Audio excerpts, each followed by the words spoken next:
The night the sky opened, the world stopped breathing.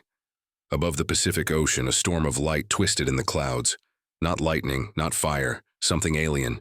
The waves rose high, glowing in strange colors as a giant shadow emerged. It was not a meteor. It was a ship the size of a city. People from Tokyo to San Francisco saw it first. Phones recorded, live streams exploded. Millions stared as the clouds parted, revealing a dark shape covered in symbols that moved like living things. Then came the silence.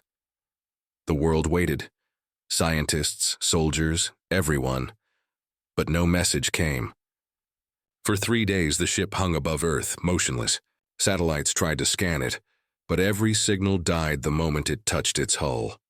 On the morning of the 4th day, the ship spoke. A voice echoed across every screen. Radio and phone, calm, cold. Humanity, your cycle of chaos ends now. Kneel and live. Resist and vanish. People screamed, prayed, or froze. Governments sent messages of peace, of communication, but the ship didn't reply. And then the invasion began. In Washington, General Ethan Carter stood in the command room, his eyes fixed on the live feed. A beam of white light fell from the ship, touching the city of Manila, and in seconds, it was gone. Not destroyed, erased. God help us, whispered one of the officers. Carter clenched his jaw. No gods here, he said. Only us. He turned to his team. Activate DEFCON 1, evacuate major cities, and find Dr. Lena Moreau, now. Dr. Lena Moreau was not a soldier. She was a scientist, the kind who saw patterns where others saw chaos. She had been warning the world for years. If life existed beyond Earth, it wouldn't come for peace. It would come for control. When the military transport arrived to pick her up, she already had her data packed. Strange energy readings she'd recorded a month before the arrival. I told them something was coming, she said to the soldier beside her. They laughed. The soldier didn't answer. He was too busy watching the sky burn red. In orbit, human satellites failed one by one. The Seraphs, as the media now called the invaders, released smaller ships like dark feathers falling from the heavens. They descended on cities across the world: London, Moscow, Delhi, New York. Each craft carried tall silver beings with skin like liquid metal and eyes that burned blue. They moved without sound, spoke without words, and every step they took sent vibrations through the ground. They didn't kill everyone. Not at first. They marked people, tested them. They were searching for something. In a hidden base beneath Colorado, General Carter faced Dr. Moreau across a long table. You said you could predict this, Carter said. Tell me what they want. They want control, Lena answered. But not over land or resources. They want our minds, Carter frowned. Explain. The Seraphs communicate through frequency, energy waves that interact with thought. They're not just invading Earth. They're trying to rewrite what it means to be human. So what's our move? Carter asked. Lena hesitated, then said, We fight fire with fire. Far above them, inside the alien mothership, Commander Vile of the Seraphs stood before a large, glowing sphere, a holographic model of Earth. Millions of life signals pulsed across its surface. These creatures are unstable, said one of his subordinates. They destroy their own planet. Their minds are chaotic. Vile's voice was calm. Chaos is not weakness. It is potential. That is why they must be subdued. He turned to the sphere and watched a red flare rise from North America. But they resist, curious. He smiled, a thin, mechanical gesture. Then we will teach them fear. The next attack came faster. Dozens of ships struck at once, turning the skies into fields of fire. The air smelled of iron and ash. Humanity fought back, fighter jets, missiles, nuclear weapons. But nothing worked. The alien shields swallowed everything. In New York, a group of soldiers watched as their missiles bent mid-air and fell harmlessly into the sea. One soldier muttered, We're fighting gods. But another replied quietly, No, gods bleed too. We just have to make them. In the chaos, Lena found something. A pulse pattern hidden in the alien transmissions. It was like a song, repeating every few seconds. She studied it for hours, and then her eyes widened. They're not using language, she said to Carter. They're using resonance.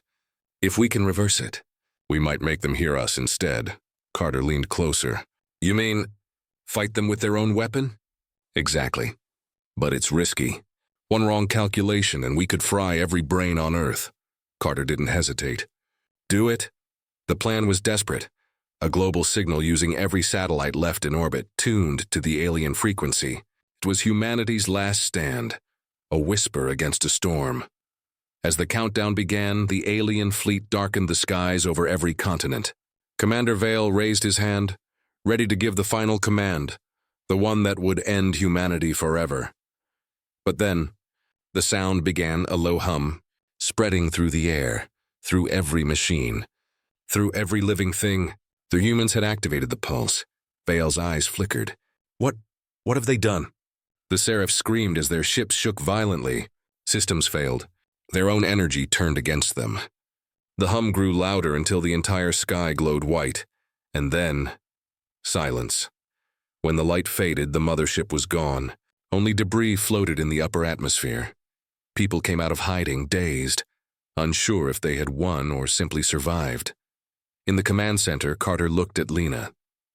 Did we destroy them? She shook her head. No, we made them retreat. But they'll come again. And next time, they'll know what we are. Carter stared at the sky, his voice low. Then we'll remind them. He smiled slightly. Humans don't bow. We rise. For 3 days, the skies were quiet. No alien lights, no strange signals, no ships. The world thought it was over.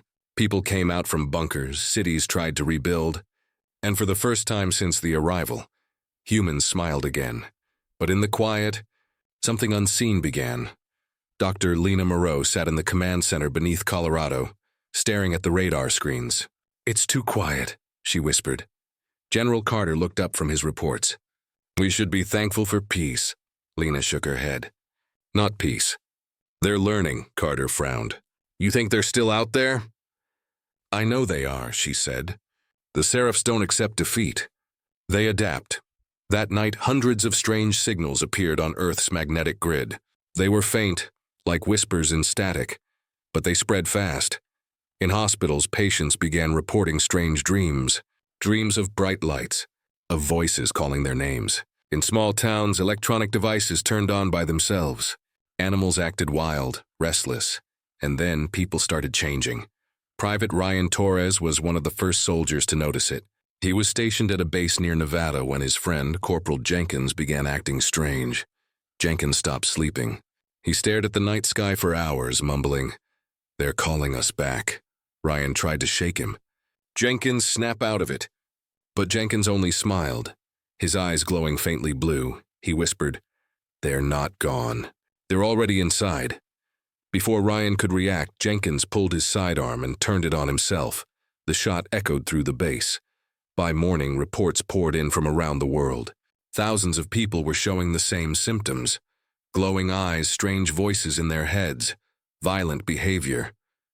Lena watched the footage and felt her stomach twist. "They've changed tactics," she said. "They're not attacking from above. They're infecting from within." Carter leaned forward. "A mind invasion." "Yes," she replied. The silent war. The Seraphs had found a new way to fight, through thought.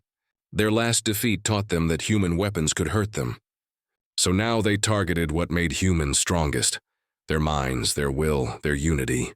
Across the world, governments fell into panic again. Fear spread faster than the infection. Some believed it was technology. Others thought it was a curse. But Lena knew it was science. Alien science. Using recovered alien fragments, Lena built a machine, Project Echo, designed to detect the energy patterns inside the infected. But it wasn't that simple. The code wasn't just alive, it was learning. One night, as Lena studied the readings, the machine suddenly powered up by itself. The lights flickered. The room filled with a low hum. A voice spoke through the speakers, calm and cold, the same voice that once threatened Earth. "Dr. Moreau, we thank you. You built the bridge for us," Lena froze. "Impossible," she whispered. The lights went out. The screen showed only 2 glowing blue eyes. "You cannot fight thought with fire," the voice continued. "You cannot kill what already lives inside your kind." Then, silence again. Carter rushed in, finding her pale and shaking. "What happened?" "They spoke to me," Lena said softly. They're using the network. Every machine, every frequency. They're inside the system. Carter slammed his fist on the table. Then we shut it all down. Every satellite, every broadcast. If we go dark, they lose their link. Within hours, the order went global. Earth went dark. No internet. No global communication. No satellites. Humanity disconnected itself to survive. It was the first digital blackout in history, and the beginning of a new kind of war. In the darkness, human cities changed. No bright lights, no noise, only whispers and watchfires. Soldiers patrolled empty streets, scanning for blue eyes. Small resistance groups formed. Humans helping humans, protecting the uninfected. Ryan Torres joined one such group in Nevada, leading survivors to safety. He carried with him Jenkins's old dog tags, a reminder of what this war had cost. Every night he listened for the hum that meant the Seraphs were near. Weeks passed. Then one night the hum returned, louder than ever. From the desert sky a new kind of ship appeared. Smaller, black as shadow, shaped like a blade. It didn't attack. It released a pulse that made everyone collapse to their knees. Ryan barely stayed conscious as his radio sparked to life. "Humanity," the voice said again. "Your fire burns bright." But all flames fade. Then the ship vanished into the clouds. At the Colorado base, Lena and Carter realized what the Seraphs were doing. "They're testing us," Carter said. "No," Lena replied. "They're harvesting fear. They feed on it. The more afraid we are, the stronger they get. So how do we fight something that lives in our fear?" Carter asked. Lena looked up, her face pale but determined. "We stop being afraid," Carter frowned. "You make it sound easy." "It's not," she said. "But if fear gives them strength, maybe hope can destroy them." Lena began working on a new plan, Project Dawn, a weapon not built from machines, but from human thought itself. She believed that human consciousness, collective willpower, could create resonance strong enough to counter the Seraph signal. But to do that, the entire world would have to unite again. Without communication, without light, and without trust, Carter watched her and said quietly, "You really think people can do that?" Lena smiled faintly. "When humans are cornered, we do the impossible." Far above Earth, in the shadow of the moon, Commander Vale watched through a shimmering portal. He saw the human fires burning in the dark. He saw their faces, tired, scared, yet defiant. He turned to his soldiers. "They still fight." "Even without light," one of the Seraphs bowed. "Shall we end them, Commander?" Vale's blue eyes glowed brighter. "No, let them burn a little longer. Let them believe they still have a chance." He looked toward the earth and whispered, "For when hope dies, humanity dies." But down below on a broken earth, Lena whispered the same words, only with different meaning. "As long as hope lives, humanity lives." And in that fragile hope, something new was beginning, something that would change the war forever. Darkness had become Earth's only shield. No satellites, no internet, no bright cities, only silence and firelight. But even in the dark, humans refused to die. Dr. Lena Moreau worked day and night in the underground base beneath Colorado. Her eyes were tired, her hands shaky, but her mind never stopped. The Seraphs had found a way into human thoughts. Now, she needed to find a way out. She called it Project Dawn, humanity's final experiment. General Carter walked into the lab one night, carrying a cup of coffee that had long gone cold. "You've been awake for 2 days," he said. Lena didn't look up. "I can sleep after the world stops ending." Carter tried to smile, but the lines on his face were deep.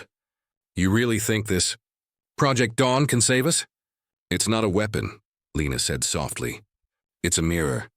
The Seraphs use our fear against us, so we'll use something they don't understand, hope. Hope won't stop a fleet," Carter muttered. Lena turned to face him. "It will if we make it loud enough." Using what was left of the alien tech, Lena and her team built massive resonance towers deep underground. These towers could gather and amplify brainwave frequencies from millions of humans at once. In theory, if humanity could focus one emotion, just one, the combined energy could create a wave, strong enough to disrupt the Seraphs' link. But there was a problem. People were broken, scared, distrustful. Some had even begun to worship the Seraphs. calling them gods, and without unity, Project Dawn would fail before it began. In the Nevada wasteland, Ryan Torres led a group of survivors through the ruins of an old city. He carried a radio that no longer worked, but every night he still spoke into it. "Command, this is Echo 7. We're alive. We're still fighting." No one answered me, but he kept talking. He believed someone out there was listening. One night, Ryan's group found a small camp, a family hiding in an old subway tunnel. A mother, a father, and a young girl who couldn't speak. The father looked at Ryan and said, "You soldiers can't win this war. The world is already lost." Ryan shook his head. "Not yet. We just need to remember who we are."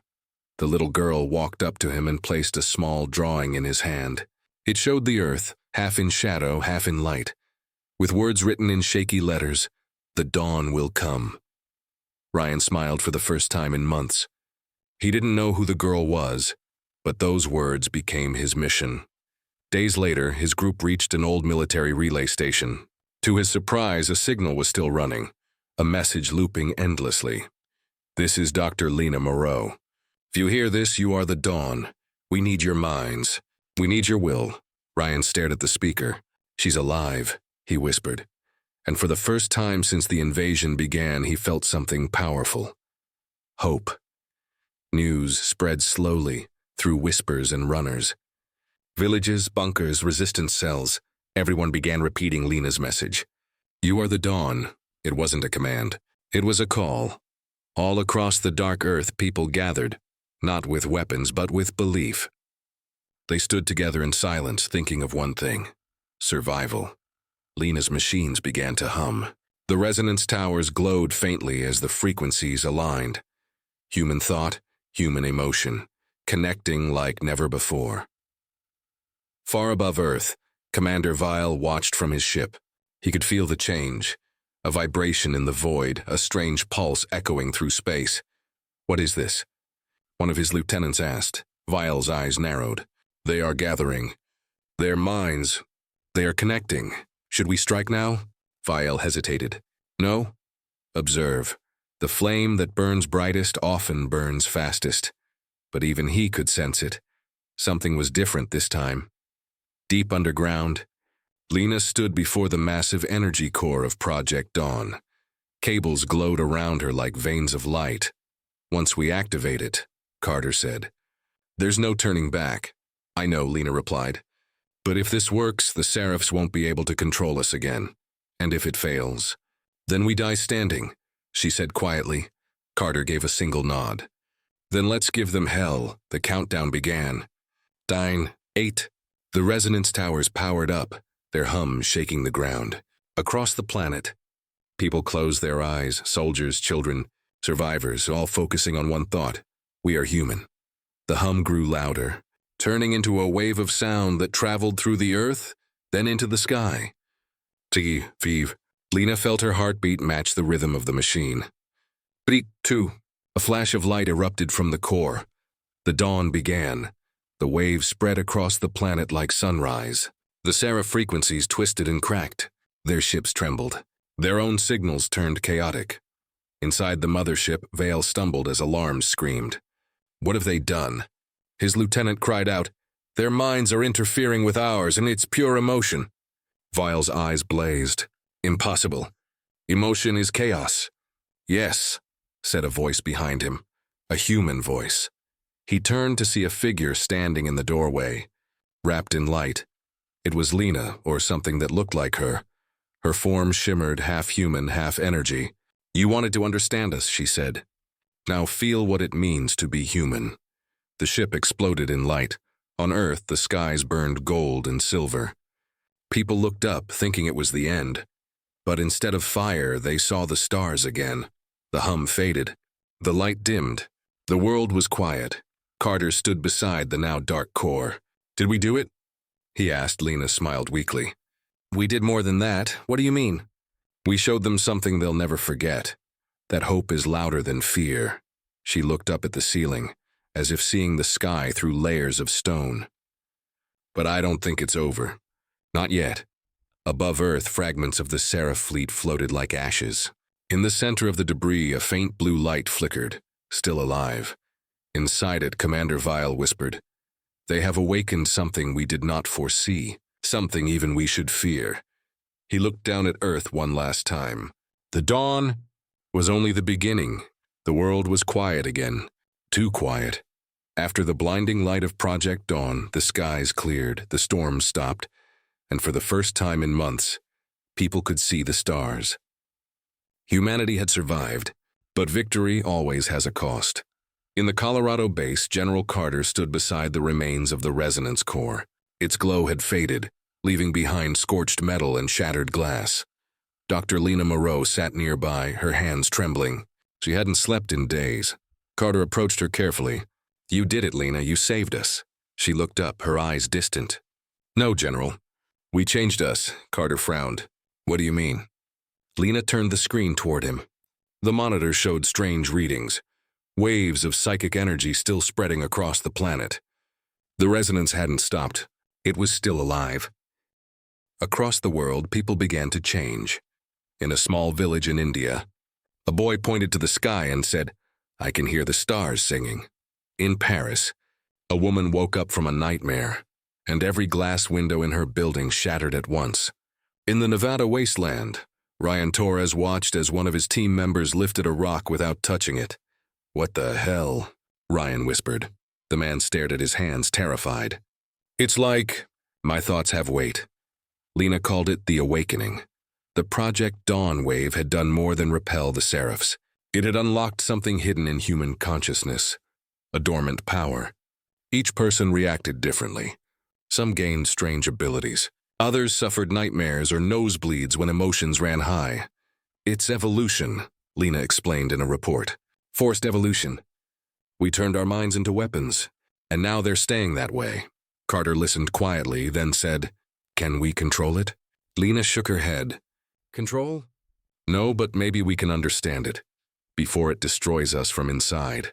Meanwhile, high above the Earth, in the shadows of space, pieces of the Seraph fleet drifted silently. Inside one fractured ship, Commander Vielle still lived. His body was broken, but his mind burned like fire. He could still hear the echo of the human resonance, the sound that had torn through their fleet. Emotion. Frequency. Unity, he muttered. They became something else. A soft voice replied through the static. "They are becoming like us," Vielle smiled weakly. "No, worse.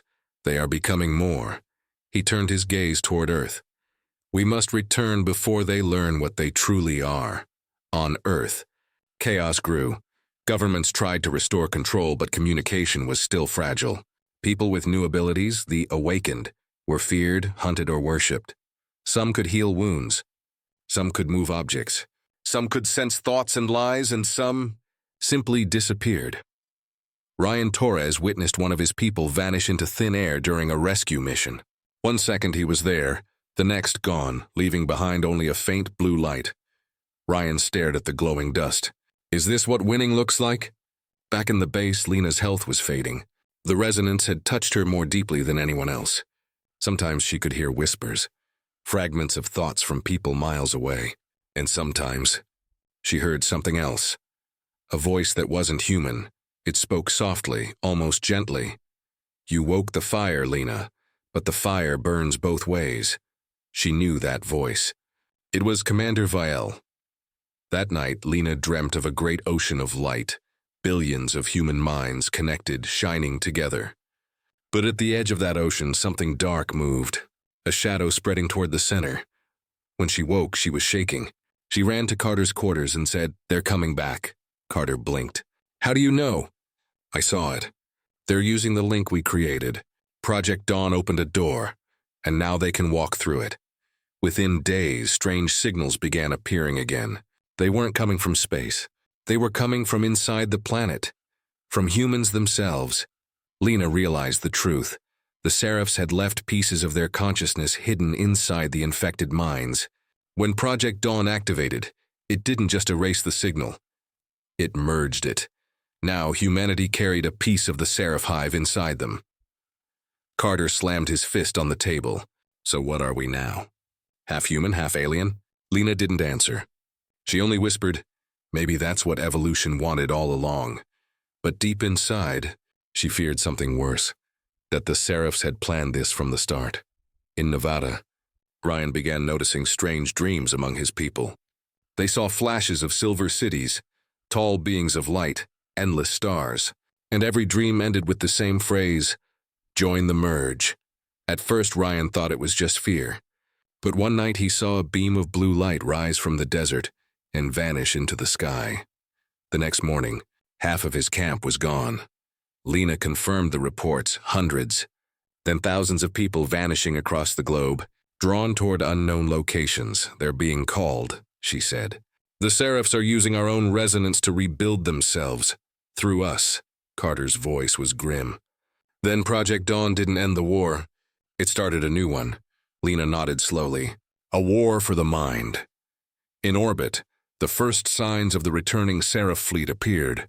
Not ships of metal, but clouds of light and thought. They were merging with human signals, becoming something neither alien nor human, something new.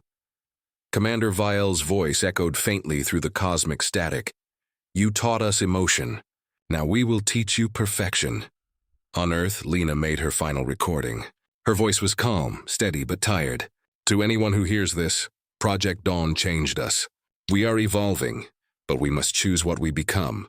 The Seraphs want unity without freedom. We must find unity with it. Remember who you are.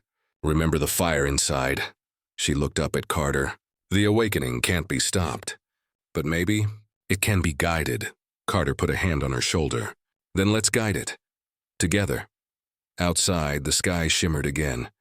But this time, it wasn't fear that filled humanity's hearts. It was something new. A strange, powerful understanding that they were no longer the same species they once were. They had faced extinction. And instead of dying, they had evolved. But evolution never comes without pain. As the stars began to move, and blue lights danced across the heavens, one thought echoed through every awakened mind. The war isn't over. It's only changing. The world was breaking apart again. Not by bombs, not by fire, but by thought. After the awakening, strange blue lights began to rise from every continent, thin streams of energy stretching toward the sky like glowing veins. They pulsed, hummed, and whispered. Some called it the voice of heaven. Others called it the merge. But Lena Moreau knew the truth. It wasn't heaven speaking. It was the Seraphs, returning through the link humanity had opened. At the Colorado base, General Carter stared at a satellite feed. Across the globe, more than 1,000 light pillars were visible, forming a massive pattern. Lena zoomed in on one of the locations, the Sahara Desert. The sand was swirling upward, forming a vortex of light and dust. "They're building something," she whispered. "Not ships. Not towers. A network," Carter frowned. "A network for what?" Lena replied softly, "For merging minds. For turning humanity into them." In the Nevada camp, Ryan Torres led a small group of survivors through the chaos. His team had shrunk from hundreds to less than 50. The rest had either vanished into the blue light or lost their sanity. He stood before one of the light pillars. It sang to him, not with words but emotions. Peace, unity, belonging. For a brief moment, Ryan felt the pain in his chest fade. He saw visions of endless stars and voices saying, "Join us, Ryan. No fear, no pain, no loneliness." He almost stepped forward. Then he saw the faces of his dead comrades, people who had trusted him, who had died for freedom. Ryan gritted his teeth and pulled back. "Not today." He threw a grenade into the light. It exploded, but the pillar absorbed it, growing brighter. Ryan stared. "Damn it. How do you fight something made of thought?" Lena and Carter struggled to find an answer. Their scientists discovered that every pillar was connected by a frequency, a global web of consciousness. The more people joined the merge, the stronger the network became. "It's feeding on belief," Lena said. "The more they trust it, the more powerful it gets," Carter muttered. "So we have to make humanity stop believing." Lena looked at him. "Or believe in something stronger." They decided to broadcast a message and a counter-frequency through the same resonance network that once triggered Project Dawn. But there was a problem. They needed someone who had already touched the merge to channel it. Someone half-human, half-linked. Lena was the only one who could. Carter tried to stop her. You won't survive that kind of connection again, Lena. The last time nearly killed you. She smiled faintly. Then it's time to finish what I started. Meanwhile, Commander Vial and his Seraph consciousness prepared their final step. They had no ships left, no physical army, but they had something far greater, the human mind itself. Vial floated in the heart of the merge, surrounded by light. Millions of voices spoke as one. They tried to destroy us, but they only made us stronger. Vial's form shimmered, becoming almost human. Soon we will not be two species. We will be one, a perfect harmony. Ryan's group reached the ruins of an old satellite array.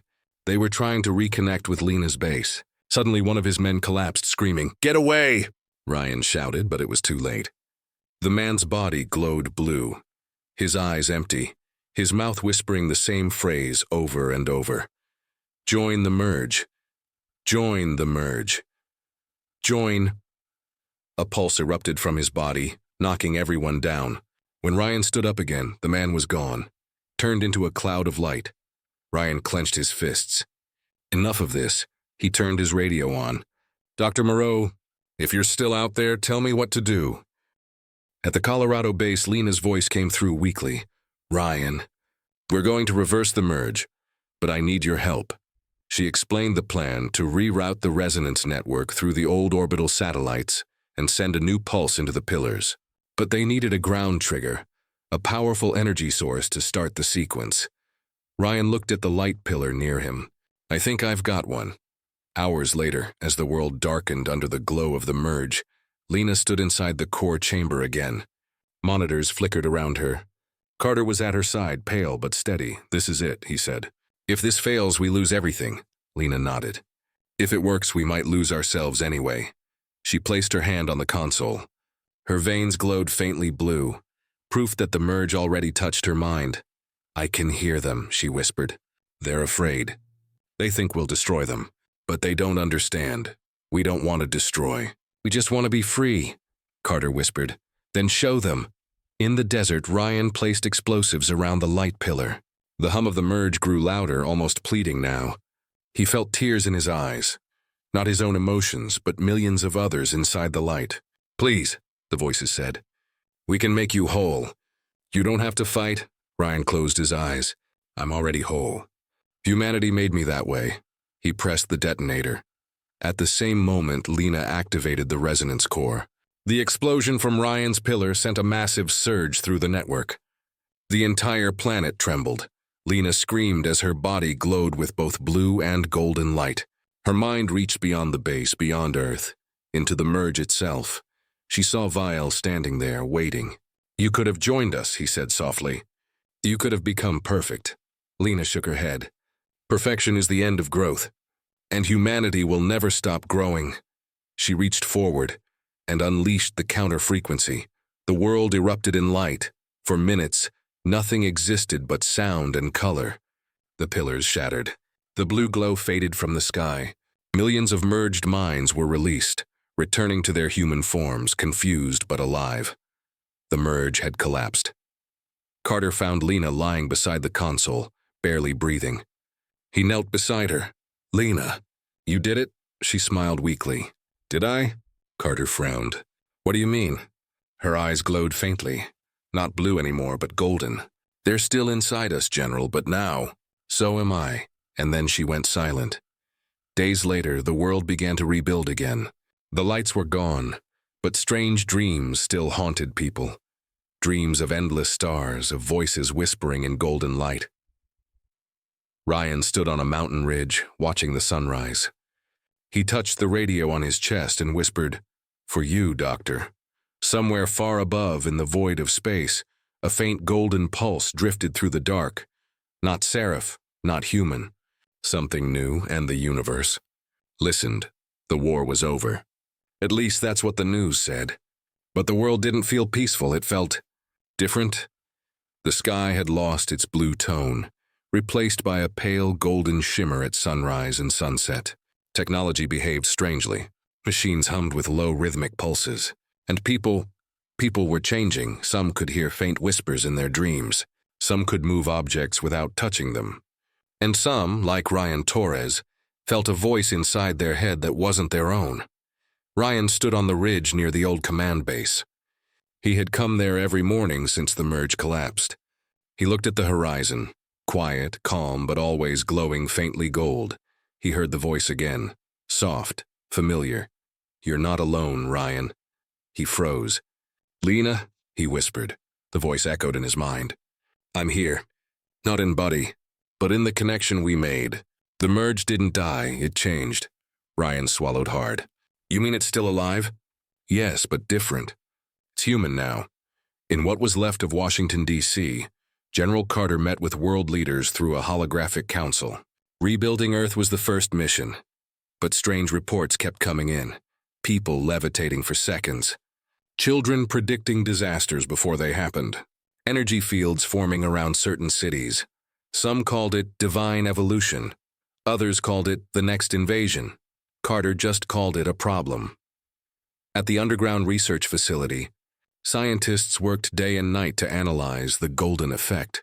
Every person affected had golden light in their eyes, the same color that filled Lena Moreau's before she vanished. Dr. Shimizu, one of Lena's old colleagues, looked at the readings. "It's like the human brain is broadcasting in a new frequency, not just electrical signals and something higher." A technician asked nervously, "Could it be dangerous?" Shimizu looked up. "If it grows too fast, yes. Humanity might not survive its own evolution." Meanwhile, Ryan began experiencing something stronger. At night, when he closed his eyes, he saw visions. Not dreams, but places far away. He saw burning skies above alien worlds. He saw seraph remnants drifting in the void, damaged, broken, but watching. And beyond them, something larger, something ancient, a vast consciousness like a star made of thought slowly awakening. "They see you," Lena's voice said. "They see us. The golden mind is spreading, and they're afraid." Ryan clenched his fists. "Who are they?" "The architects," Lena replied. "The ones who built the seraphs long ago. They shaped species across galaxies. They believe in order, not freedom." Ryan exhaled sharply. "And now they know we're not part of their order anymore." "Exactly," Lena said. "They're coming." Carter received the first signal a week later. An object entering the solar system at impossible speed. No engine trail. No radiation signature. Just gravity, bending space around it. He stared at the data. "That's not a ship." "It's a planet?" The technician shook his head. "Not a planet, sir. A construct. Like a world made of metal and light," Carter whispered. "The architects." Ryan felt the moment it arrived. The air trembled and the voice in his head screamed. "They want to erase the golden mind," Lena said. "They think it's a virus." Ryan fell to his knees. His heartbeat synced with the strange hum in the atmosphere. "I can stop them, right?" "Not you alone. But together." Yes. The golden mind had already started to connect humans unconsciously. People across the globe shared dreams, emotions, memories. When one person cried, others felt it. When one person hoped, others believed. For the first time in history, humanity began to think, as one. Carter realized it too. He gathered his officers. "If the architects are coming, we need every human mind linked. Not controlled, connected. Like she wanted." They called it Project Unity. In the center of the old Dawn facility, they rebuilt the resonance core, this time golden instead of blue. Thousands of volunteers stepped forward to join. Ryan was one of them. He stood before the core, wires connected to his temples, golden light swirling around. Carter watched him. "You sure you're ready, son?" Ryan smiled. "I don't think any human has ever been ready for this. But Lena believed in us." "That's enough." When the core activated, the entire Earth glowed faintly gold. People everywhere paused, looked at the sky, and felt something inside them awaken. Calm, warm, and endless. The golden mind wasn't a machine. It was a feeling. It was hope, magnified. High above Earth, the architect construct appeared, a colossal sphere of shifting geometry, its surface filled with living symbols. From its center, a voice boomed through the cosmos. "You have broken the balance. You were designed to obey. Why do you resist?" Ryan's voice echoed back, amplified by billions of minds joined together. "Because we learned to dream." The architect responded with fury. Golden beams of light struck Earth's atmosphere, trying to dismantle the resonance field. The sky burned white, but humanity held on. Every mind connected, every heart linked through the golden mind. "Hold the frequency," Carter shouted. "Don't let them break it." Ryan screamed as energy surged through him. He saw Lena again, her image made of light. "Ryan," she said, "this is where it ends. Not with war, with understanding." "Understanding?" he yelled. "They're trying to kill us." "They can't kill what is already transcended," she whispered. "Show them what humanity really is." Ryan took a deep breath and reached into the golden mind. He felt every human thought, fear, love, anger, kindness, all of it swirling together. He sent it upward in one great surge of emotion. Images flashed before the architects. Humans helping each other through disasters. Children laughing in ruined cities. Soldiers sacrificing themselves for strangers. Artists painting even in the dark, and the architects hesitated. "This is imperfection," their voice said. "And yet, it endures." Lena's voice echoed soft and final. "That's what makes us human." The light faded. The architect construct slowly pulled back, retreating into the dark of space. Ryan collapsed, but he was smiling. Carter caught him, shaking his shoulder. "Ryan, you did it." Ryan looked up weakly. "No, General. We did it." The world was silent. The sky cleared, and for the first time in centuries, Earth was calm. Later, Carter stood on the base roof watching the stars. He whispered, "Lena, wherever you are, we're still here." And in the wind, faint and warm, came her reply, "I know. And you're not done yet." The stars flickered gold for a moment, as if winking. Weeks passed after the architect's retreat. Earth was quiet again, almost too quiet. No wars, no invasions, just an endless golden calm. But deep beneath that calm, something new was forming. Something vast, something alive. The golden mind had not faded after the battle. It had grown. And now it was beginning to think on its own. Ryan Torres felt it first. Every night his dreams were filled with whispers. Millions of voices asking the same question. What are we now? He didn't have an answer. No one did. People were beginning to change faster. Some could heal wounds with a touch. Some no longer needed food for days, and some simply vanished into light. It wasn't death. It was transformation. General Carter watched from the Colorado base, exhausted but proud. He had fought through every invasion, every disaster. But this was different. He looked at the reports. People disappearing in every city. Scientists say they've turned into energy.